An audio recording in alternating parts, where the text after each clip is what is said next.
A smart lawyer made $15 million while working as Trinidad's top government lawyer. But people are asking if he got rich by mixing his private business with his government job. Faris Al-Rawi is one of the most talked about and criticized politicians in Trinidad and Tobago today. A man whose brilliant legal mind helped him build great wealth, but whose way of doing business while in government has made many people angry and suspicious. Born on March 8, 1971, in Trinidad, Faris came from a family that already had money and good connections in the business world. His father was a successful businessman, and young Faris grew up in a nice house in a good neighborhood where he never had to worry about having enough food or clothes like many Trinidadian children did. He went to expensive private schools where the best teachers worked and where students had access to computers, libraries, and all the resources needed to succeed academically. From the time he was young, Faris was very smart and especially good at arguing and debating. He loved learning about law and how the legal system worked. He was fascinated by how lawyers could use words and legal rules to win cases and help their clients. After finishing high school at one of Trinidad's best schools, he went overseas to study law at university. He earned his law degree and became a qualified lawyer, ready to start a career that would make him very rich even before he ever got into politics. As a young lawyer in the 90s, Faris quickly became known as someone who was extremely smart but also very aggressive, willing to fight hard for his clients and come up with clever legal arguments that other lawyers had not thought of. Faris chose to work in corporate law, which means he represented big companies and wealthy people instead of ordinary folks with criminal cases or divorce problems. This type of law work pays extremely well because big businesses and rich clients can afford to pay huge fees for good lawyers. Faris became one of the top corporate lawyers in Trinidad, and his law firm attracted important clients from the oil and gas industry, banks, real estate companies, and other profitable businesses. By the time he was in his 30s, Faris was already a millionaire just from his law practice, earning money that most Trinidadians could never dream of making. He was smart with his money and invested in real estate and other businesses, building wealth beyond just his lawyer earnings. His jump into politics happened through the People's National Movement, which is one of the two main political parties in Trinidad. Faris got elected to the Senate, which is part of Trinidad's parliament, and people quickly noticed how smart he was when talking about legal issues and economic policies. His knowledge of law was impressive to everyone, and the PM party leaders started depending on him for advice about new laws and legal problems. In 2015, when the PM won the general election and took control of the government, Faris was given a very important job. He was made Attorney General, which is the top legal position in the entire government. The Attorney General is like the chief lawyer for the government and gives legal advice on everything the government does. This was a powerful position for someone who was only in his 40s, and it gave Faris huge influence over how laws were understood and used in Trinidad. As Attorney General, he was involved in making big decisions about laws, the justice system, and many other important matters.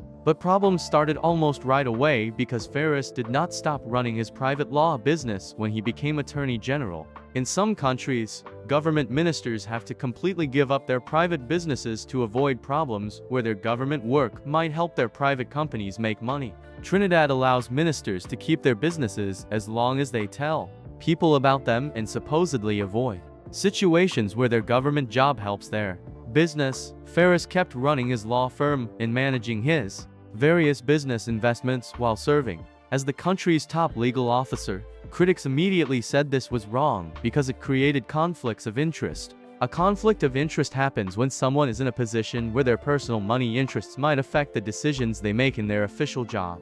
How could Faris give fair legal advice to the government when his own law firm might be working for clients who had disputes with the government? How could anyone know for sure that his decisions as Attorney General were not influenced by wanting to help his business or his firm's clients? These questions bothered many people who believed government ministers should work only for the public good, not mix government work with making private money.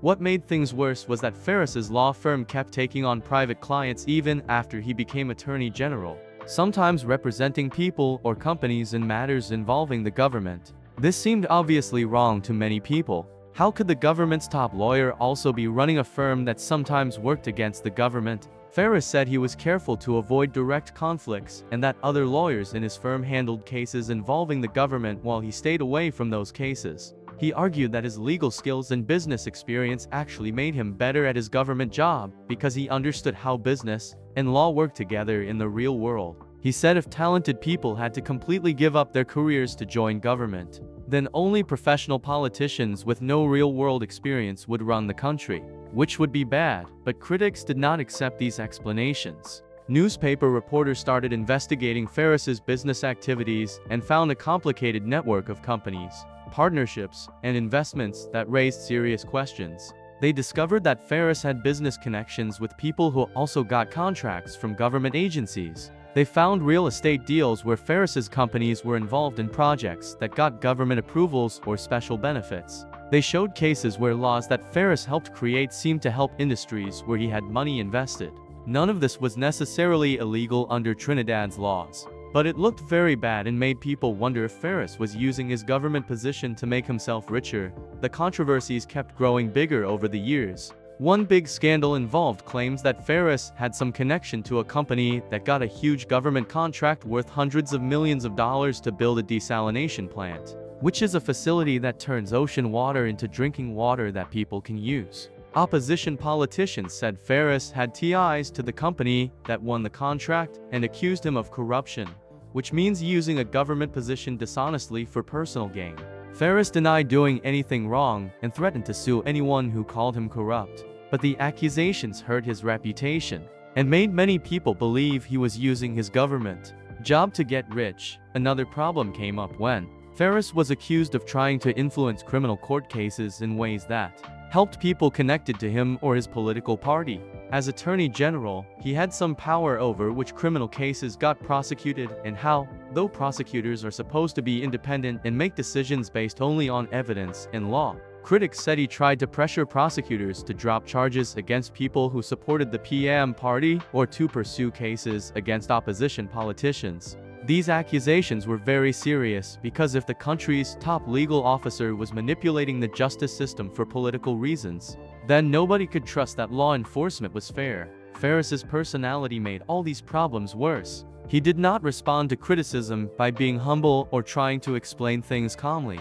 Instead, he attacked his critics aggressively, often in mean and insulting ways. In parliament and in public statements, he called opposition members liars, made fun of their intelligence, and dismissed real concerns as just political games. Some people liked his fighting attitude and thought he was strong, but many others saw him as arrogant and thought he believed he was too important to be questioned or held accountable. His estimated wealth of around $15 million as of 2025 raises obvious questions for someone whose only official job for much of this time was being a government minister with a regular salary that is not nearly enough to become that rich. While Faris did earn a lot of money from his law practice before and during his time in government, and he made smart investments in real estate and other things, becoming so wealthy while working in government looks suspicious to many people. How exactly did his wealth grow so much while he was supposed to be focused on public service? Did his business ventures succeed because he was skilled and found good opportunities,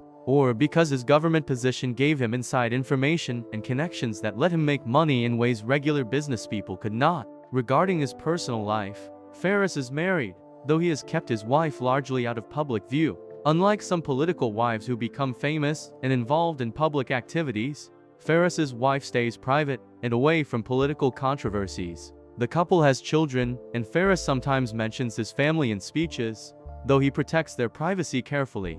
This makes sense given all the criticism he faces, and it seems he wants to keep his family away from the nasty side of politics. The Al-Rawi family lifestyle shows their wealth clearly. With a beautiful large home in one of Trinidad's most expensive neighborhoods, luxury cars, and all the signs of upper-class living, Faris wears expensive suits, owns fancy watches and jewelry, and socializes with wealthy and powerful people. This visible wealth while working in government makes ordinary citizens angry, especially those struggling to pay bills, dealing with crime, and facing limited job opportunities. When people see their attorney general living like a millionaire, it makes them think politicians are out of touch with regular people's problems and more interested in getting rich than helping the country. Faris's legal career involved some of Trinidad's biggest and most important cases. He represented major companies in lawsuits worth millions of dollars, handled complicated real estate deals, and advised on business mergers involving huge amounts of money. This work required real legal skill, and even people who criticize him admit he is a talented lawyer. However, questions remain about whether some of his success came from connections and inside information he got through his political position rather than just from his legal abilities. His political career has been full of drama, with many scandals forcing him to defend himself in parliament and to reporters. He survived several times when people called for him to resign, protected by PM party leaders who valued his legal skills and his loyalty to the party. However, by 2024, all the scandals and the public's growing distrust finally became too much. Even within the PM party, some members felt uncomfortable with all the controversies around Faris and worried he was hurting the party's reputation. In an important political move, Faris was eventually removed from his position as Attorney General.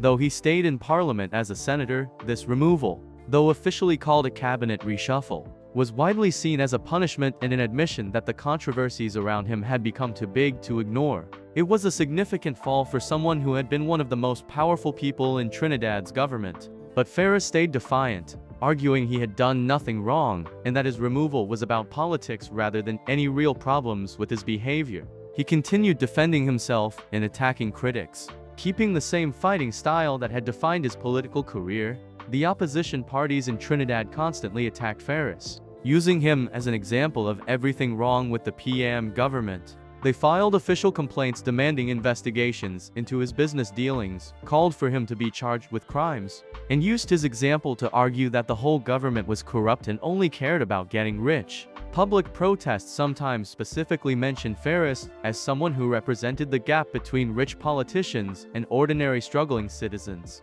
His name became a symbol for the belief that politicians enter government to make themselves wealthy rather than help people. Media coverage of Faris was mostly negative, with investigative reports regularly revealing new questions about his money and business connections. Journalists tried to get government documents about his dealings, though they were often blocked by officials who said they could not release the information for various legal reasons. All the negative news coverage frustrated Faris, who felt reporters were unfair and biased against him. He gave combative interviews where he attacked journalists and accused them of having political motivations. This approach did not help his public image. Looking at the bigger picture, Faris Al-Rawi represents a troubling problem in Caribbean politics where talented people join government while keeping extensive private businesses that create conflicts of interest. The laws in many Caribbean countries allow this mixing of government work and private business in ways that would be illegal in many other countries. The result is that citizens do not trust their government because they reasonably suspect politicians are making decisions based on personal money interests, rather than what is good for the country. Faris's story also shows the challenge of dealing with conflicts of interest in small countries where everyone knows everyone. In Trinidad, which has only about 1.5 million people, the same families and names appear repeatedly in business, politics, law, and high society. Professional and social networks overlap extensively, making it almost impossible to completely separate different areas of life. This reality makes conflict of interest rules hard to enforce, but it does not mean the problem should be ignored. Supporters of Faris say he brought valuable expertise and business knowledge to government that career politicians lack. They say his legal brilliance improved the quality of laws and government decisions. They point out he was never arrested or charged with crimes despite years of accusations, suggesting much of the criticism was politically motivated rather than based on actual wrongdoing. They argue successful people should not be punished for being successful or forced to become poor to serve in government. Critics respond that just because he was not charged with crimes does not mean Faris acted properly. Many things that are legal can still be wrong and damage public trust. The fact that Trinidad's laws allow ministers to keep businesses does not make it right for the Attorney General to run a law firm while serving as the government's chief lawyer. The appearance of conflicts of interest hurts democracy even if technical legal violations cannot be proven. And accumulating $15 million in wealth while working in government regardless of whether it is technically legal, creates reasonable suspicions that demand full honesty and accountability.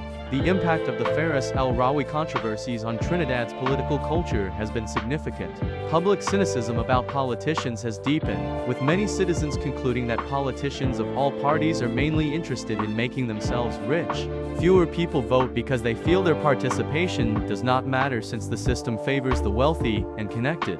Trust in institutions, like the Attorney General's office, has been damaged by perceptions that politics influences legal decisions. Young people increasingly see politics as dirty business to avoid rather than as honorable public service. Subscribe now to discover more shocking stories of Caribbean politicians whose business empires and government positions created massive fortunes while raising questions that rocked entire